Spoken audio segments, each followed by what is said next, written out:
All right, we are glad you all are all here today. My name is Reverend Katie Sexton, and I serve as Executive Director of the Arizona Faith Network, a role I'm very honored to have. Today, we're gathering with some key leaders in our network, as well as All Voting is Local, to partner on a short workshop on voter advocacy and rights, and to walk through what we're expecting as this election approaches. We're hearing about it all around us, and as people of faith, we all have different viewpoints on how we should engage, but we all have certain rights and certain calls to advocacy as people of faith too that we want to do. And so we are here with a lot of experts that are going to help us learn how to do that today. I want to introduce my two AFN colleagues on the phone with me. Mr. Paul Rockhauer, who is Executive Director of the Jewish Community Relations Council of Phoenix, is with us. And Ms. Gretchen Reinhardt, who is on staff with AFN right now as our voter engagement coordinator, as well as the board of directors with Arizona Faith Network as our Quaker representative. And we'll be hearing more from her in just a moment. I'm going to hold off on our intros of our All Voting is Local folks, because we're going to do that in a little bit more depth in a minute.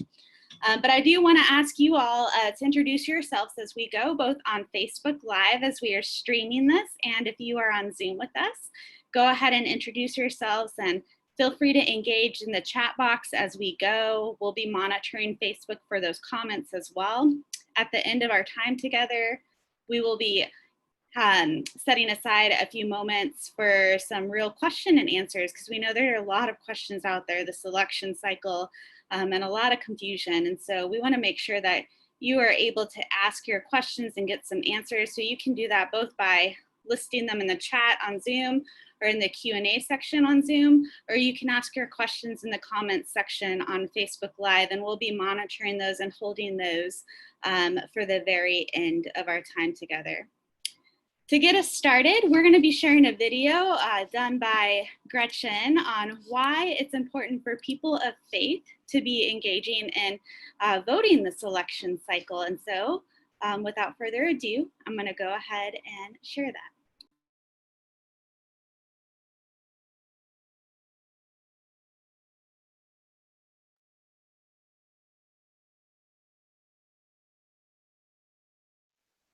Welcome. My name is Gretchen Reinhardt, and on behalf of the Arizona Faith Network's Faithful Arizona Voter Campaign, I welcome you. Welcome to this voting celebration that's virtual. So, what's faith got to do with voting? Voting, like faith, touches all parts of our life. Each person or initiative on the ballot will continue to touch lives all through the coming years. Faith provides our own moral foundation, just as our choices on the ballot provide for the moral foundations of our whole community. Listening and discernment is also a part of voting. In my Quaker faith tradition, worship is listening to that which is holy within ourselves, to an inner wisdom, one that can be experienced resonating in others. When we vote faithfully, we take time to listen to divine wisdom before we vote. Respect is central to democracy.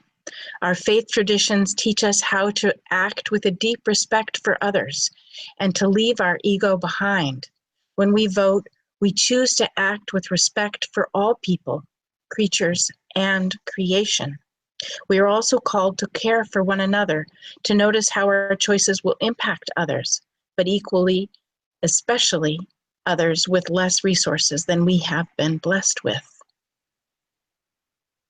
The Arizona Faith Network's Faithful Arizona Voter program exists to remind our communities that all voting matters. As an organization, we strive to be together, talk together, and act together. In this season, acting together means making a commitment to vote together. We vote our own conscience, whatever that might be, but we vote. This election and all elections matter as a practice of coming together as a local, state, and national community. as a commitment, and as a practicality. As we act together towards justice all through the year, we notice time and again how actors at the top of the ticket to the bottom of the ticket change the directions of our community. Our choices during elections define our relationship journeys that follow. So why does voting matter? Voting matters because elected officials make decisions that matter. I'd like to share a quote from the Religious Action Center this is for Reformed Judaism. Choosing among those running for office is an important responsibility. Who will reduce mass incarceration? Who will eliminate disparities that unfairly disfavor racial and ethnic minorities? Who will seek treatment, not prison, for nonviolent individuals suffering from substance abuse, disorder, or mental illness? Who will protect immigrants? Who will ensure that our criminal legal system is effective and just? Engagement is more than just checking a box during the election. Here are some ways that the Friends Committee on National Legislation suggests that you can engage candidates during the 2020 elections. Ask a question at a campaign event. Organize a campaign event. Organize a joint letter to candidates. Contact campaigns directly, or engage with candidates on social media. Voting matters because it impacts the power of communities to help shape the future of their community. Voting matters because we have a greater impact on ongoing conversations when we are engaged in the political process as faith communities or as individuals. Why is it important to vote in all elections? Elected officials and pollsters notice how reliably you and your neighbors vote. As I mentioned before, it demonstrates the power of different constituencies. Did you know that while your vote is confidential, information about whether and how often you vote is a matter of public record? Voting translates into power to influence future decisions. All elections are also important because critical decision makers and decisions are made at all levels of government. So why from the top to the bottom? Well, finally, it's worth taking the time to get educated about the whole ticket from the top to the bottom. Why is that important? Because decisions that impact the community are made at all levels of government. Voting matters because it has long-lasting impacts. Voting and who votes reliably changes the conversation. The system all works together. The political process continues based on the results of the vote. It's like a cycle, a process, not a single endpoint. And that ends my brief reminder on behalf of the Arizona Faith Network on why it is so important for each of us to be a faithful Arizona voter. Thank you for showing up. Thank you for being a faithful Arizona voter. Shalom, my name is Paul Rockauer. I'm the Executive Director of the Jewish Community Relations Council, and I'm proud to sit on the board of the Arizona Faith Network. We are joined today by some wonderful friends at All Voting is Local. All Voting is Local is a nonpartisan, nonprofit agency that works to improve election administration and inform citizens on the voting process. And we're joined today by Alex Gulata, who is the Arizona State Director of All Voting is Local. Prior to joining All Voting is Local, Alex worked for more than 30 years as an anti-poverty advocate and more than 20 years as a nonprofit executive director. And he's a graduate of Marquette University and the Marquette University School of Law. We are also joined by his colleague, Rosemary Avila, who is the All Voting is Local Arizona campaign manager. Rosemary holds a JD from the Sandra Day O'Connor School of Law at Arizona State University, where she co-directed the Native Vote Election Protection Initiative in 2016. With that, handing it off to Alex and Rosemary. Thank you for being with us today. Thank you so much, Paul, and Reverend Katie and Gretchen. Thank you so much for sharing that wonderful, that piece was excellent. So I just want to give kudos to that. I'm going to go in and start sharing my screen so that we have a little presentation. We're going to get started. Okay, so I think everybody can see. Again, thank you so much for joining us this afternoon. Alex and I are very grateful to have the opportunity to spend the afternoon with you and talk about voter suppression and advocacy to protect the right to vote this year. Ultimately, we hope that this training presentation is helpful in framing the current voting rights advocacy landscape, and we hope that you guys can get something out of what we talk about today. Well, And Still I Vote is a national call to action for people to take back the power of the vote. It's a campaign of the Leadership Conference on Civil and Human Rights, and powered in part by All Voting is Local. And I'll talk about All Voting is Local, which is Alex and I, in a few moments. But the Leadership Conference is a part of the And Still I Vote campaign. And the Leadership Conference is All Voting is Local is a campaign of the Leadership Conference, which is a 70-year-old organization that focuses on communities that have historically been most impacted by human and civil rights issues. Together, we work to eliminate needless and discriminatory barriers to voting before they happen, and to build a democracy that works for everybody here. With our coalition and state partners, we inform the public, decision makers, and the media about barriers to voting, and we advocate for policies that expand that right to vote, especially in historically disenfranchised communities like communities of color. Right now, if you haven't noticed, everyone is talking about voting. So it's really important that we understand how and why we found ourselves in this current situation and in this current moment in this country. So before we get to all of that, though, I wanted to show you guys a quick video because it's really powerful, and I hope it will set the tone for our time together. Voters in Randolph County, Georgia are outraged. BALLOT made a proposal to the Board of Elections to shut down 7 of 9 polling places in the predominantly black areas. As soon as polling places opened early this morning, the headaches began. This is so wrong. This is just so wrong. Now people are literally putting their lives at risk to cast a ballot.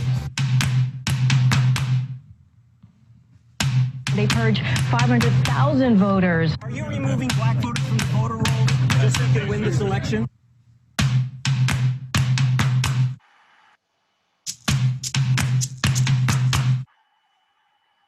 We are witnessing a tidal wave of voter suppression efforts around the country. This is what we call voter suppression. It is not letting me vote for who I want to vote for.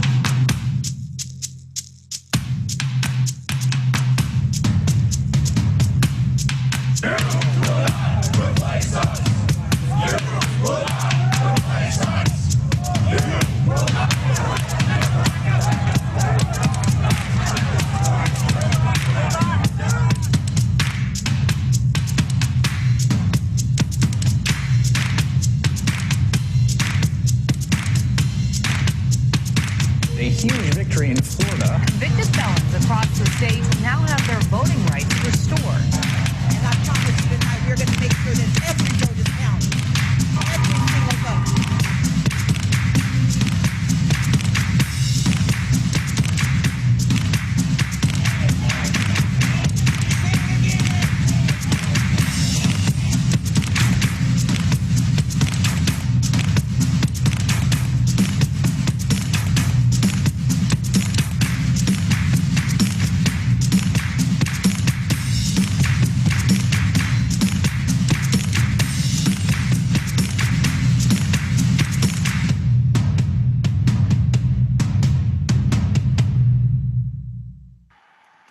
Okay, I know there's a lot to unpack in that video, but ultimately I hope it gives us some hope for the voting process.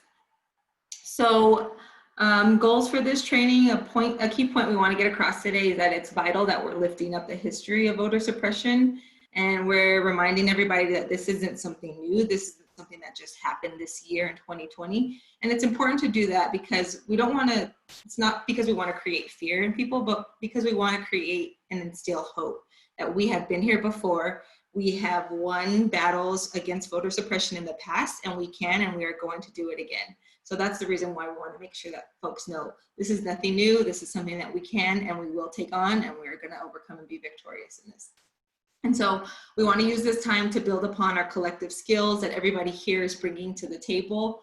And what we learn from here should go out from here, should go out into your networks, to your family, to your friends, to whatever other networks that you're plugged into and the communities that you're from. And we hope that you take this and you are able to amplify that in your communities. Because we all bring our own unique experiences and strengths to this work. And that means that everybody's perspective and everybody's experiences is valued. And so it doesn't matter if you are voting for the first time this 2020 cycle, or if you're somebody who has for the past couple of decades signed up and been a poll worker. Either way, your voice is valued, and it's important that you get it out. So we want to make sure that we're moving, we're strengthening our community of advocates, and we're connecting on this important voting work. And we're all serving as a resource to one another. So specifically, our goals for this training are to understand the history of voter suppression and what voter suppression looks like today, to create a sense of urgency around voting in the time of COVID and heightened racial injustice that we're witnessing, gain an understanding around the mechanisms to further voting rights and how we can fight for voting rights with advocacy tactics to ensure that there is a greater access to voting, even amidst the pandemic. And so in the midst of systemic assaults on the right to vote, it's critical that we fight for greater access to voting for all eligible voters. I'm sure you all have heard that 2020 is the election of our lifetime. And so we need to make sure that everybody's voice is heard and they're able to cast a ballot.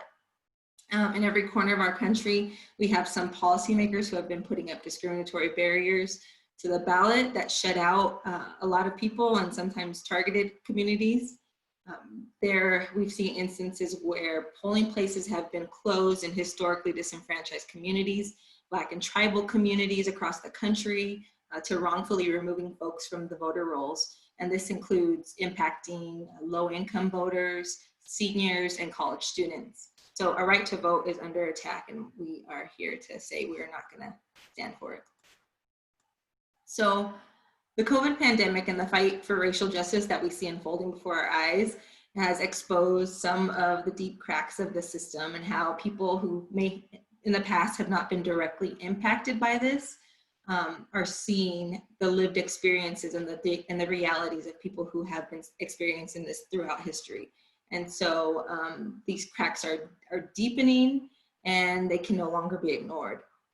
At our nation's founding, the voting was reserved for only a very small subset of people. It was for educated white men who owned property. And it took a long time, more than a century, for the franchise to meaningfully expand to women, to people of color, to people with disabilities, to people who are from low-income backgrounds, and here in Arizona to Native Americans also. That wasn't until just a couple of decades ago where Native Americans were able to gain the right to vote here in Arizona. So today we have some elected leaders who are still working to silence people who were historically denied access to the ballot box. And voting and the ability to participate in democracy is a racial justice issue. It's a civil rights issue, and it's something that is overdue for change, especially right now. So I want to talk a little bit about All Voting is Local. All Voting is Local is a campaign that was founded to eliminate needless and discriminatory barriers to voting before they happen, so that we aren't on election day scrambling trying to figure out what went wrong. We're trying to prevent and expose those things before election day, and that's what Alex and I have been working on throughout this election cycle. All Voting is Local is on the ground in 8 states. Arizona is one of those states, and our mission is, like I said, to expose and prevent those barriers to the ballot before they happen. And even though this past primary, we didn't see a lot of major issues happening here in Arizona, I think we all can agree that there were some states who had made it abundantly clear that we have to act now to ensure that every citizen can freely and fairly vote in the upcoming general election. And chaos at polling places in some states in recent primaries demonstrated that election officials probably need to do more to make it accessible to folks, especially during a pandemic. We saw voters literally risking their lives and their health to make sure that their voices were heard. And they're also risking the health of their communities that they came from just to be able to cast a vote, and that should not be something that they have to choose between. So people should be able to exercise their constitutional right to vote and stay healthy even during a global pandemic. So We should not have to choose between public health and a functioning democracy. And so with that, I'm going to turn it over to Alex for a little bit. He's going to ground us in the history of the struggle for voting rights.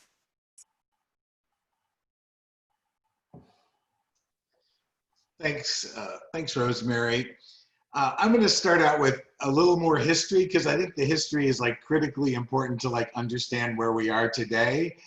And so we're gonna just talk a little bit more about history. Like voting is really power. I was a legal aid lawyer for 33 years and worked with low-income people to try and sort of have a fair shake in the legal system. But now that I'm doing voting rights advocacy, I realize like voting really is the right that protects all other rights. And it is the way that communities, in fact, can build real power and get real representation in the governments that we create. And that if people are excluded from voting, then our government doesn't actually reflect the people. And that's why I think voting is so critical and so important. As Rosemary said, white male landowners, 5% of the population. When our country was founded, only 5% of the people in the country were authorized to vote, right? And so we talk about being a great democracy, but we're a great democracy that was founded on only 5% of our population being able to vote at the time that we created our country. And so we obviously had a long way to go. We saw the franchise expand with the 15th Amendment. During Reconstruction, actually 16 African Americans were elected to Congress. So from a time when African Americans weren't considered people to a time when African Americans had 16 members of Congress, like we made progress. And so, there is progress, but then we backslide, right? And there was an immediate contraction. There were poll taxes, there were all white primaries, there were grandfather clauses, there were literacy tests, there was felony disenfranchisement. And so we make progress, but then there's a backlash. And a lot of that backlash is racist. It's racially motivated. And if you look at our history, that's how part of how we got the system we have today. And we have to at least acknowledge that and recognize it to be able to like move forward. Next slide, please. Excuse me. Expanding the right to vote is part of what we need to do to make sure that each of our citizens actually has a fair shake at shaping the government that rules us. And when Black voters tried to register after the period of Reconstruction, we did things like put jelly beans in a jar, bubbles on a bar of soap, reciting the entire preamble to the US Constitution. We created barriers that were impossible. They were only imposed upon people of color, and they were designed to basically keep people out of the system. Next slide. We made progress. We passed the 19th Amendment. We passed the Civil Rights, the Voting Rights Act, and the Civil Rights Act, and then the Voting Rights Act in 1965. We passed the 26th Amendment in 1971, lowering the voting age to 18. So we created an opportunity for women to vote. We tried to re-empower African Americans and other communities of color and their power to vote. We let younger people vote. If we were going to send them to war, we were going to allow them to vote, which is part of the push behind the 26th Amendment. The Voting Rights Act, next slide, was passed in 1965, which was really the tool that was created to make sure that the mechanisms of how we managed voting were fair and that everybody could access them equally. But unfortunately, it's been assaulted on every front. And I'm moving pretty quickly, Rosemary. I think I just jumped to slide 12.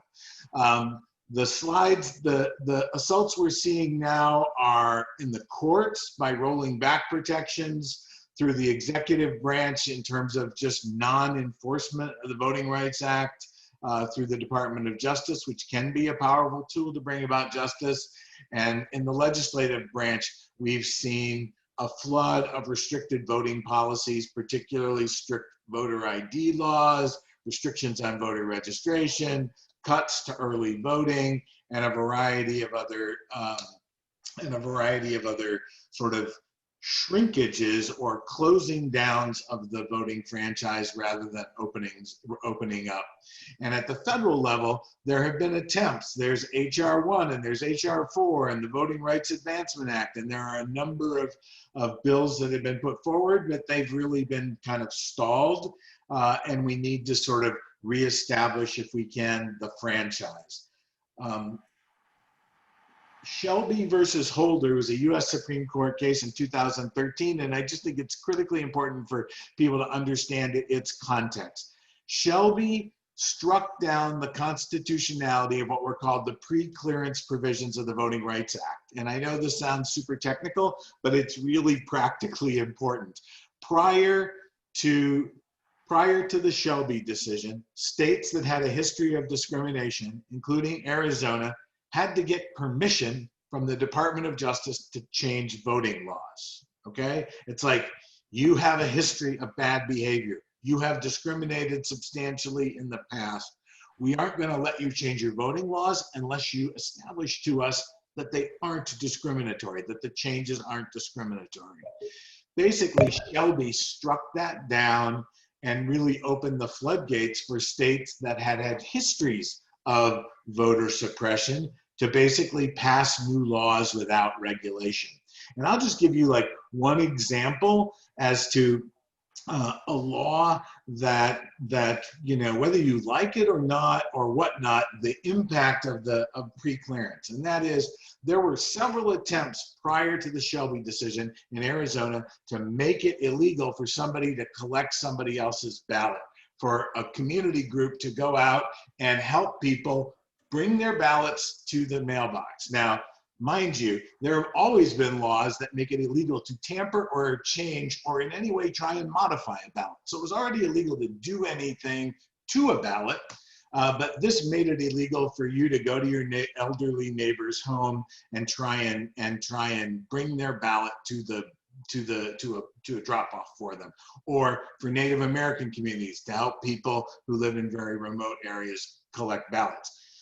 Arizona tried 3 times prior to the Shelby decision to make that practice illegal, and never once could it establish that it wouldn't have a discriminatory impact, and every one of those failed. And immediately after the Shelby decision, we made ballot collection illegal, right? It was, I think, 2015 we made it illegal.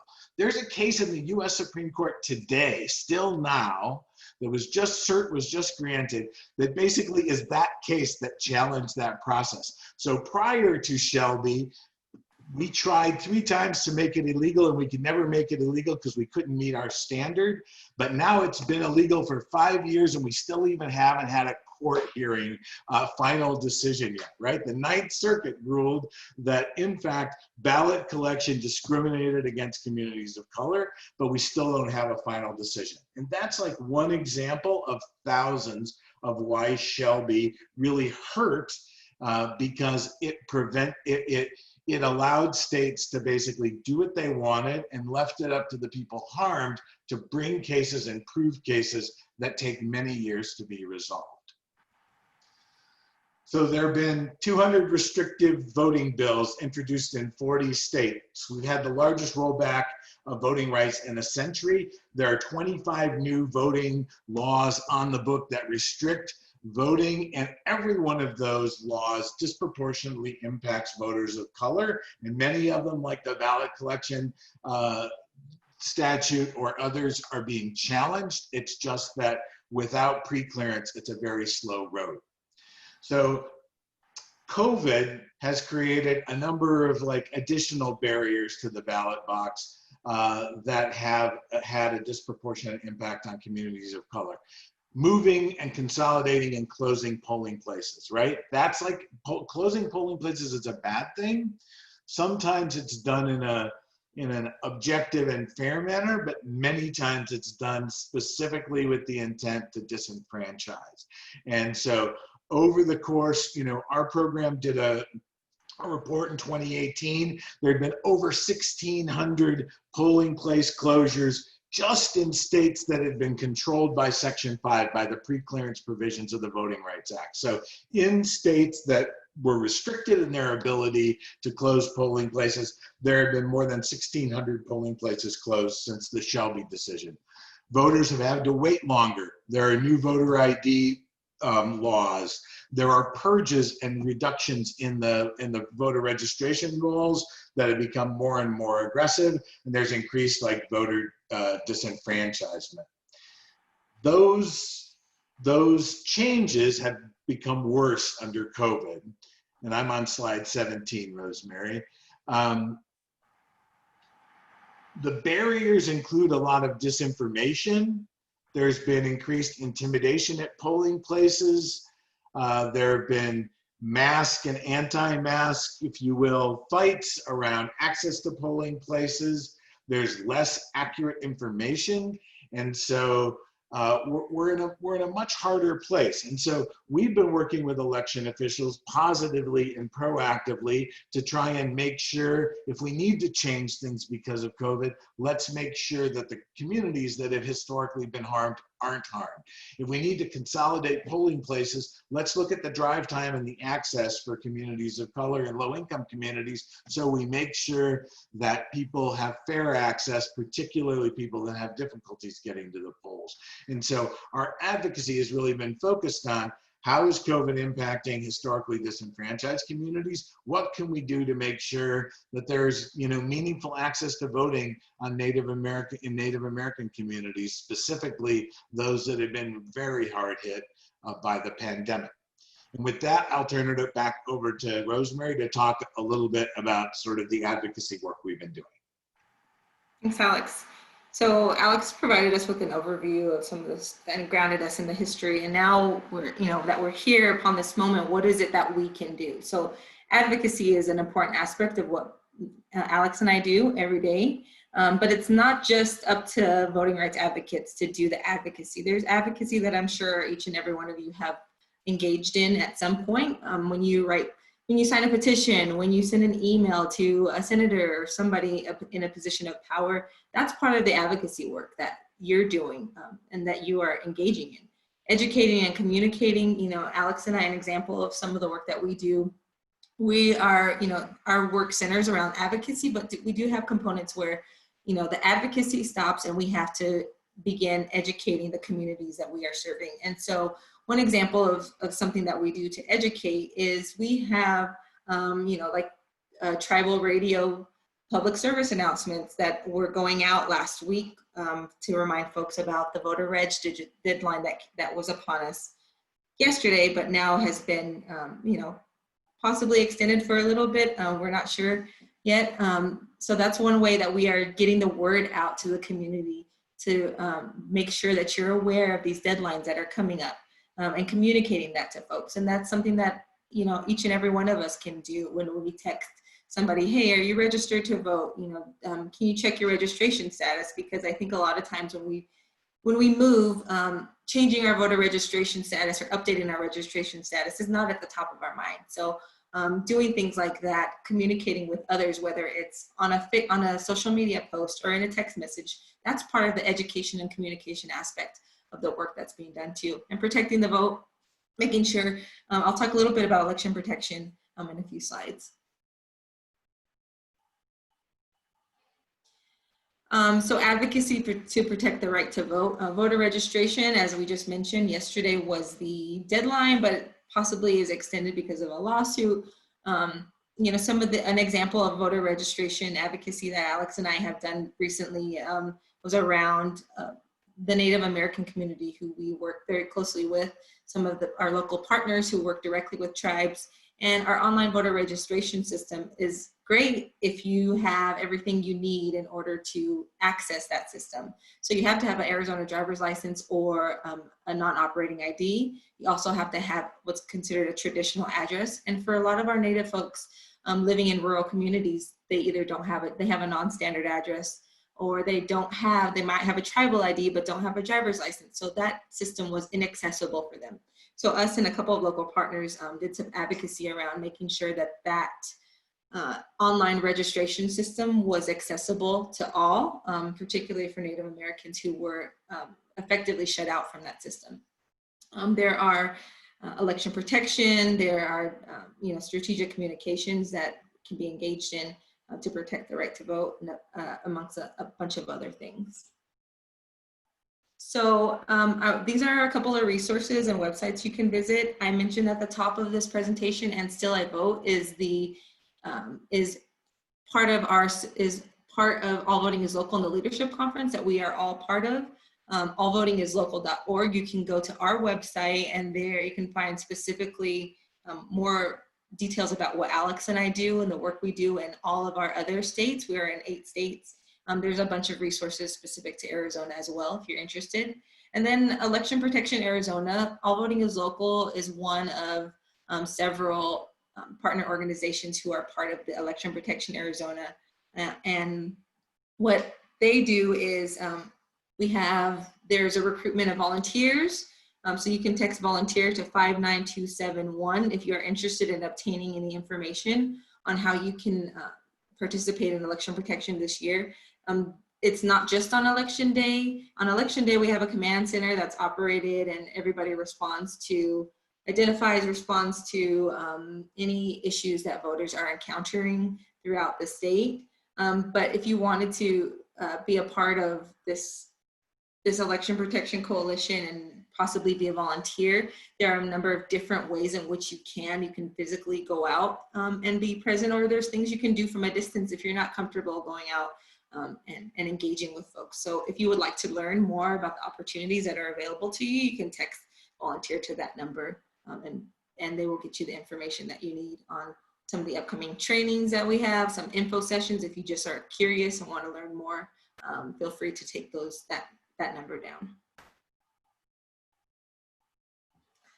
And so incorporating voter education into every activity, all the outreach and all your get out the vote activity, polling place lookup. This is just some of the stuff that you can do if you're trying to engage folks. If you have access to that type of, those types of databases, and engaging groups on the ground to incorporate voter education into your everyday advocacy.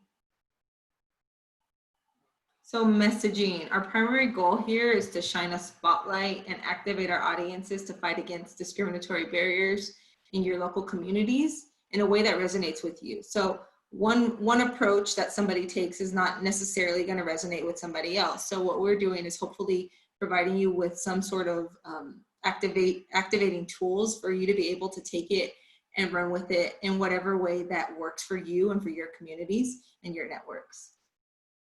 And then one thing about talking about voter suppression, we've thrown that term out a lot throughout this presentation, and I just want to say that it's not always necessarily the best term to use, and so sometimes we, instead of saying voter suppression, which is essentially just all of these other things, barriers to the ballot, discriminatory barriers, needless barriers, sometimes we ask that folks frame it in that light rather than using voter suppression, just because some people might hear voter suppression and associate it with something that is negative and kind of hopeless, but we want to make sure that we're framing it in a way where it's something that can be overcome and can be fought against.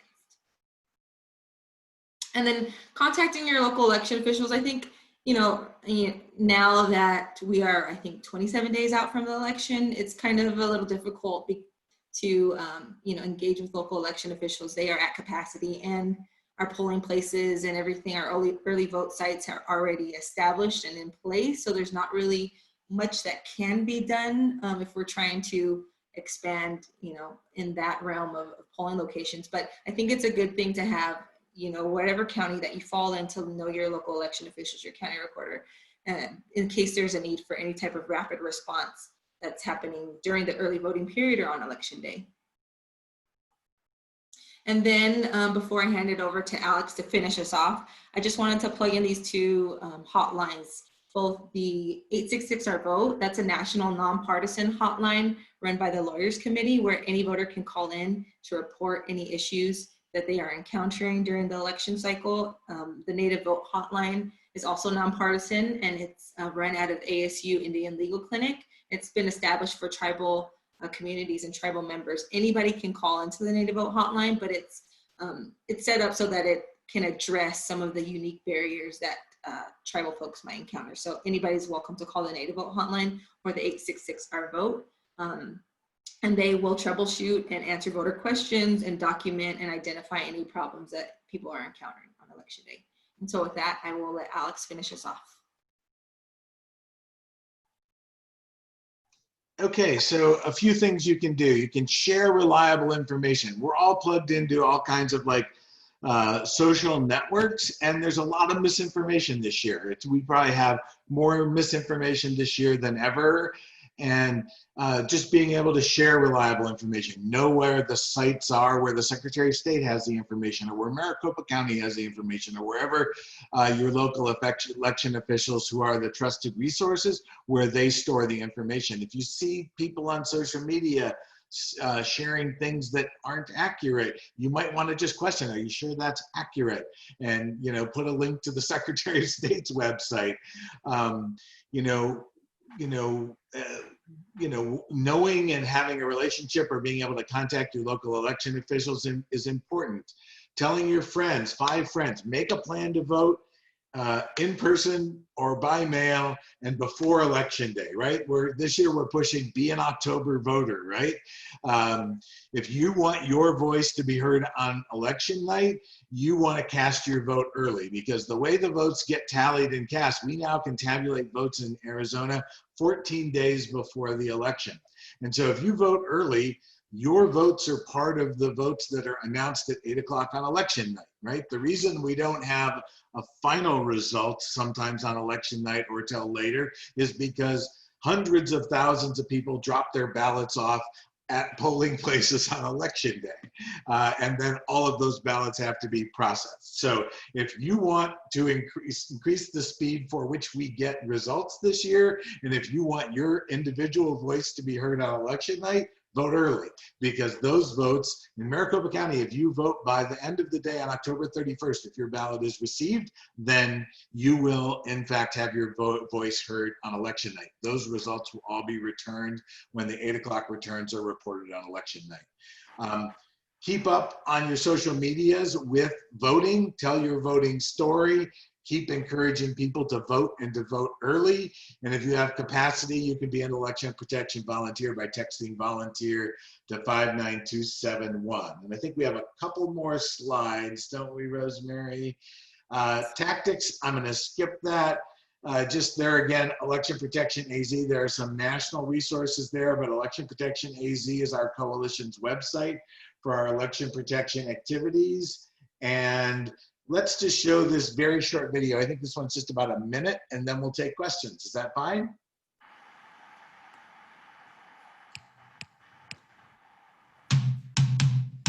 They tried to silence me. They tried to block me. They tried to deny me. To scare me. To scare me. They tried to erase me. To erase me. Erase me.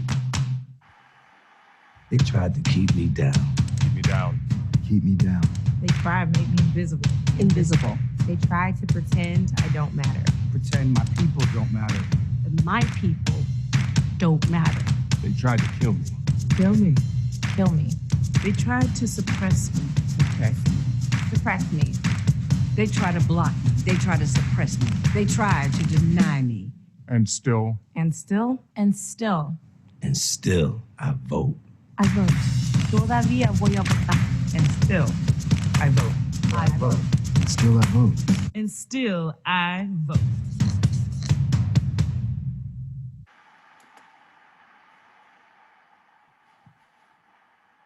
Okay, there's our Alex and my email. If anybody would like to take that down and ask us any questions afterwards, and I will stop sharing so we can take questions. Thank you, Alex and Rosemary, so much. That was a lot of really good information. Yeah, we recorded this just for everyone who's watching with us on Zoom and Facebook Live, so you can go back and kind of rewatch sections if you need to get this information again. So we have a list of questions here, and I want to remind everybody on Zoom and Facebook, if you have any questions, please drop them in the chat and the comment section like you have been doing, so we can lift those up. And so let's see, where do we want to start? So I think one question that has come up a couple times is if someone is going to the polls and they are faced with intimidation or harassment, what are their rights and who should they contact when they're there? I know you covered it, but just to lift it up one more time, if someone is getting harassed at the polls for a variety of reasons, what are their rights in that moment and who should they contact?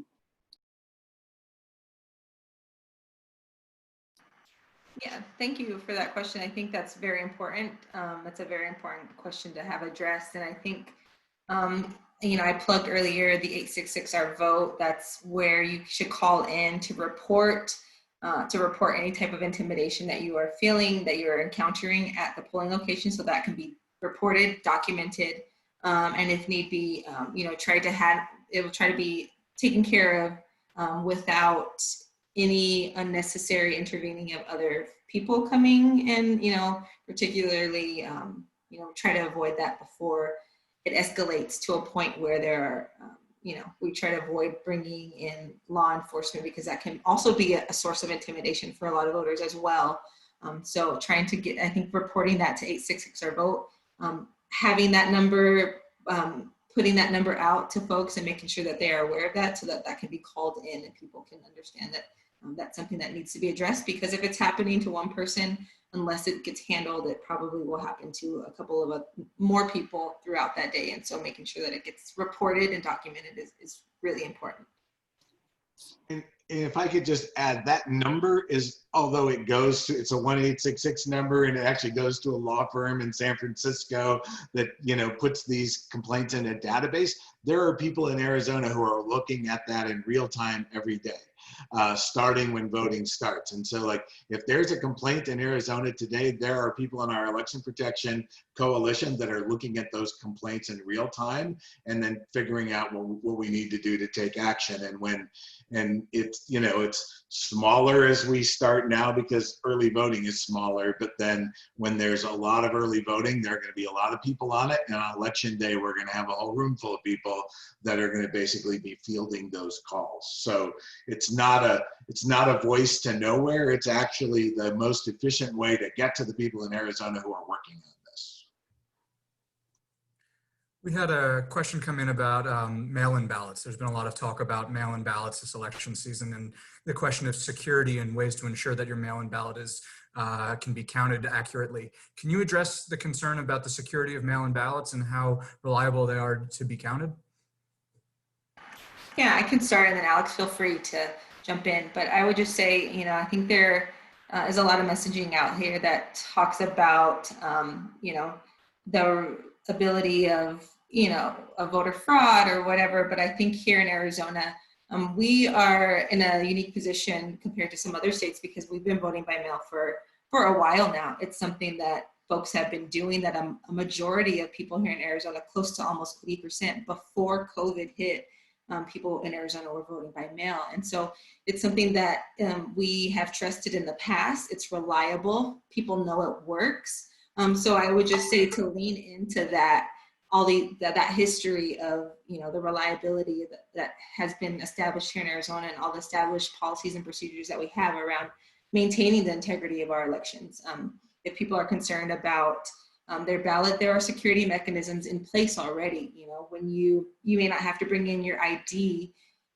You don't have to have an ID for your mail-in ballot, but when you sign your envelope, that's your identification. And you know, when they are counting those ballots, the first thing they do is they match your signature to whatever is on the voter file for you, and that's a form of security that they have in place. And so I would just say, you know, Arizona, this is nothing new to us. We have dealt with a lot of volume of voting by mail, and it's only going to increase, and it's something we should just lean into that reliability and that history that we have of securing our ballots by mail. We also had I would add just one thing, and that is just like, and if because of problem, if you're living in an area of the state where you're having problems with like postal delivery, then you can always drop your mail-in ballot off, right? And so all the early voting locations will accept drop-offs, and there are going to be many drop boxes. If you go Maricopa County, you can look them up on their website. Same with the Secretary of State's site. You can actually look up where you can drop off a ballot if you don't feel comfortable mailing it back this cycle because of some local postal problems. We had a question that was kind of related to this, and the question was, is there a difference between mail-in ballots and absentee ballots? No, they're the same thing. They've always been the same thing. They're the same thing. I wonder if you could say something more about the change in the registration deadline. Specifically, I noticed that there's a chance that the change will be changed yet again. Could you explain a little bit more about what that might mean? You know, or yeah, what are some of the scenarios that we might have to? I'll start, and then Rosemary can chime in. A lawsuit found that the deadline, at least in COVID times, has had a discriminatory impact, and so the court ruled last night that the deadline would be extended to October 23rd, the end of the day, October 23rd, which is the same deadline for requesting a ballot by mail.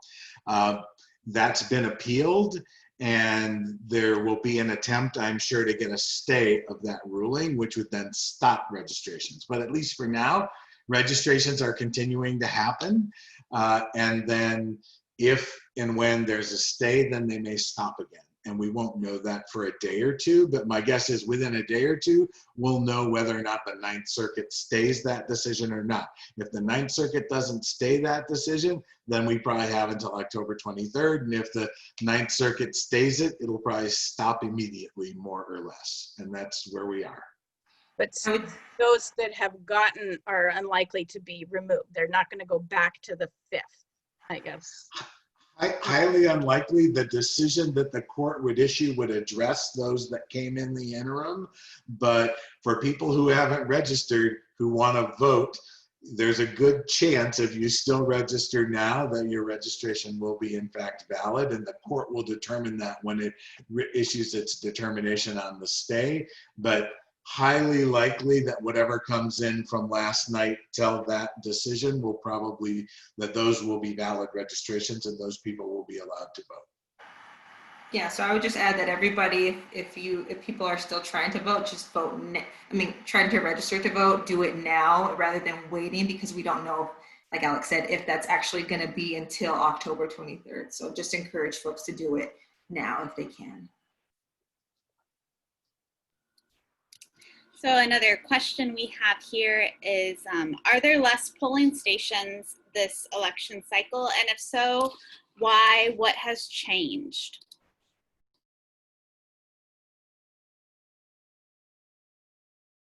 All right, I'll start. So in most counties, there aren't less. In Maricopa, there are substantially less. In 2018, there were 500 polling places in Maricopa County, and there will be 175 for this election.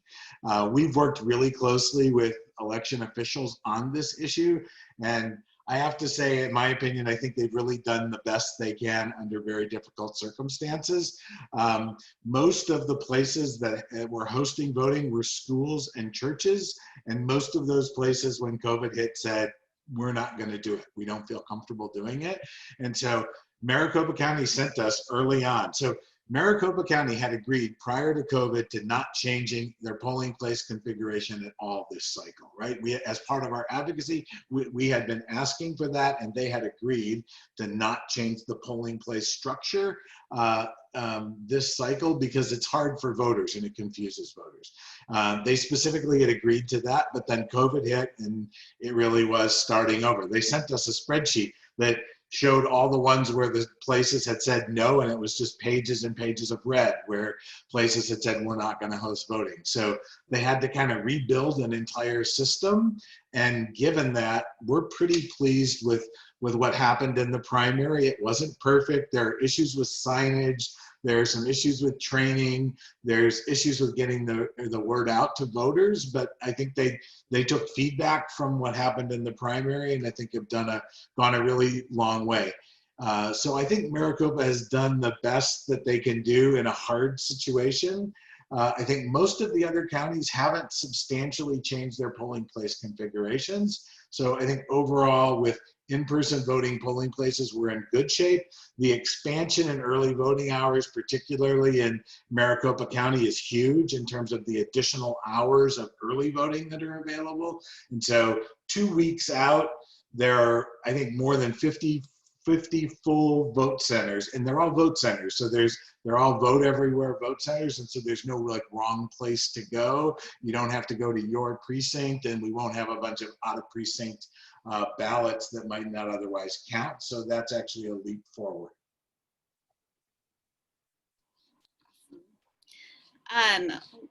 One other question we got is how secure is this election and voting in this election? Do you feel confident in our voting systems going forward? We've heard some language that this election is going to enter, to not be too political, that this election has maybe rigged, quote unquote, in some of the debates we've been hearing lately. How confident are you in our voting structure here in Arizona? I think I would just, kind of circle back to what I said a few moments ago about, the reliability of our elections that we've had, here in Arizona, and just leaning into that and recognizing that there is going to be, from now until election day, there's going to be a lot of messaging out there trying to create and incite fear in folks so that we don't have confidence in the election. And I think we just need to remain,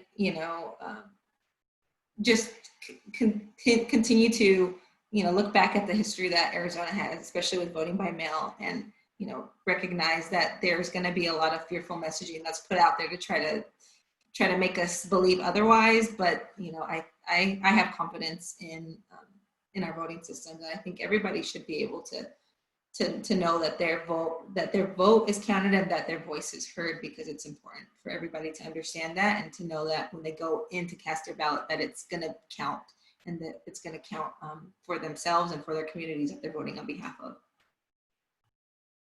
Hand-marked paper ballots make a big difference. Arizona has always had an edge because we retained hand-marked paper ballots, and so you actually fill it out and you put it in the machine, or you put it in the envelope and then they put it in the machine. And so we don't have the risk of the kind of like electronic things that some other states would at the same level. Thank you. So as we're getting close to wrapping up, I just want to ask you all to leave us, as we're getting ready to say goodbye, with what you think as people of faith are some of the most important things we can be doing over the next few weeks to help promote a safe and healthy election.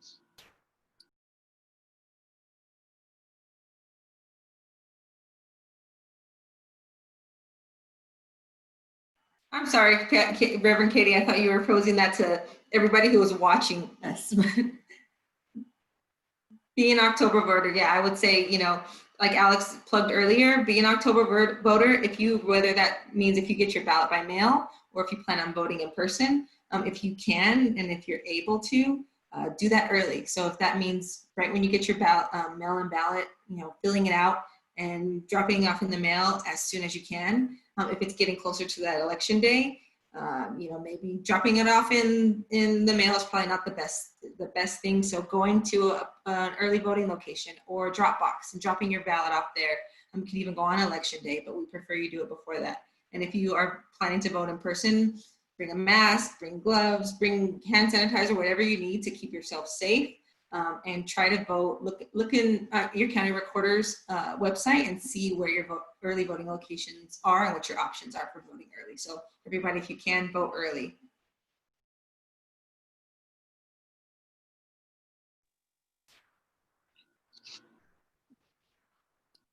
Thank you so much. It's been a really wonderfully informative session, and I so appreciate it.